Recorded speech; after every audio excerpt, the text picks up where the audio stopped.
So hello यो WhatsApp guys, क्या हाल चाल आप सबके। आज हम करने जा रहे हैं प्रश्नावली 1.2 का प्रश्न क्रमांक 5, जो कि हमें कुछ इस प्रकार से दिया गया है कि जांच कीजिए कि क्या किसी प्राकृतिक संख्या n के लिए संख्या 6n अंक 0 पर समाप्त हो सकती है। क्या दोस्तों? नहीं हो सकती दोस्तों। देखिए कैसे, मैं आपको बताता हूँ।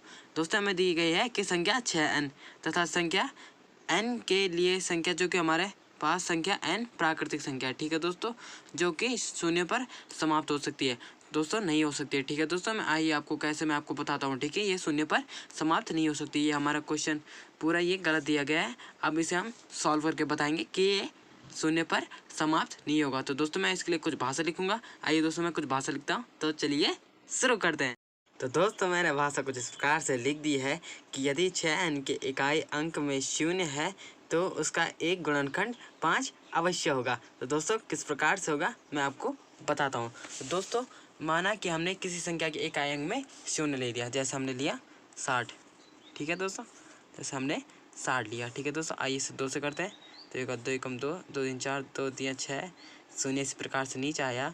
फिर से क्या, 2 कम 2, एक हासिल बचा। इस वाले हासिल को इस वाले शून्य के दिया तो बना 10, तो होगा 2 पंजे 10। अब इसे 3 से दिया तो होगा 3 पंजे 15 और होगा 5 कम 5, 2 से इसका गुणनखंड 5 अवश्य आया। तो दोस्तों इसका मतलब ये कथन हमारा सत्य है। तो दोस्तों हम इसको लिखेंगे परंतु, ठीक है दोस्तों, परंतु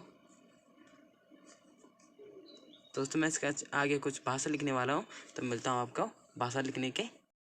तो दोस्तों मैंने परंतु के बाद कुछ भाषा इस प्रकार से लिख दी है कि 6n बराबर 2 गुणा 3 और बाहर से होल स्क्वायर, फिर n की घात लगा दी है बराबर 2n गुणा 3n। तो दोस्तों आप बोलेंगे इस प्रकार से क्यों किया? दोस्तों चाहे आप पहले भात खाओ या दाल खाओ, अंदर तो बनना उसने खिचड़ी है। तो दोस्तों मैंने कुछ इस प्रकार से लिख दिया है 2n गुणा 3n, जो कि हमें ये बताते हैं कि केवल 6n के गुणनखंड 2n गुणे 3n ही होंगे, क्योंकि 2 कम 2, 2 4, 2 3 6 होंगे।